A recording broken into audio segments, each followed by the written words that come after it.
46,040 మంది రైతులు నష్టపోయారని తెలుస్తోంది ప్రాథమికంగా. ఇది 46,000 హెక్టార్లు పైచులకు. అలాగే ఉద్యాన భూమి ఇందాక కూడా అరటి పంట చూసాం. అది ఒక 1,400 పైచులకు హెక్టార్లో దాదాపు 2,230 రైతులు నష్టపోయారని తెలుస్తూ ఉంది. ఒక దెబ్బతిన్నీళ్ళు ఒక 39, పాక్షికంగా దెబ్బతిన్న 489. సో వీటన్నిటికీ కూడా ఏవైతే మనకి సహాయం అందించాలో ఖచ్చితంగా వాటి అందిస్తాం. అలాగే యాక్సిడెంట్ జరిగింది పాపం, బైక్లో వస్తే చెట్టు విరిగి పడిపోయి అధిక రక్తస్రావం చనిపోయిన శ్రీ కోయా సుబ్బారావు గారు, వారి కుటుంబానికి మా ప్రగాఢ సానుభూతిని తెలియజేస్తాం. అలాగే పునరావాస కేంద్రాల్లో ఉన్న వారందరికీ కూడా 25 కేజీల బియ్యాన్ని మత్స్యకారులు, చేనేతలకు ప్రత్యేకించి 50 కేజీల బియ్యం వాళ్ళని ముఖ్యమంత్రి గారి ఆధ్వర్యంలో నిర్ణయించింది.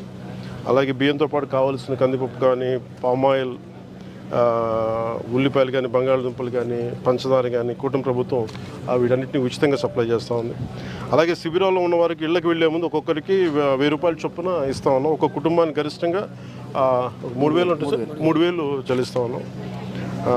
అలాగే పంట నష్టం ఇప్పుడు మేజర్గా ఈరోజు మేము చేసింది ఏంటంటే పంట నష్టం అంచనా ప్రక్రియని సకాలంలో పూర్తి చేయాలని మేమందరం కోరుకుంటా ఉన్నాం. దాన్ని అధికారులందరితో ఒక సమీక్ష జరిపి దీన్ని క్యాబినెట్లో దృష్టిలో పెట్టి, అత్యవసర క్యాబినెట్ అంటూ కూడా దాన్ని ముఖ్యమంత్రి గారి దృష్టికి తీసుకెళ్తాం అందరికీ కూడా. అలాగే కేంద్రానికి కూడా ఎంత సహాయం అడగాలి, ఏ స్థాయిలో అడగాలి అనేది కూడా ఒక రిపోర్ట్ వచ్చిన తర్వాత ఖచ్చితంగా అందరూ, బాలశౌరి గారు ఉన్నారు, కన్సర్న్ ఎంపీస్ అందరూ కూడా దీన్ని ముందుకు తీసుకొని తెలియజేసుకున్నారు. Thank you. అలాగే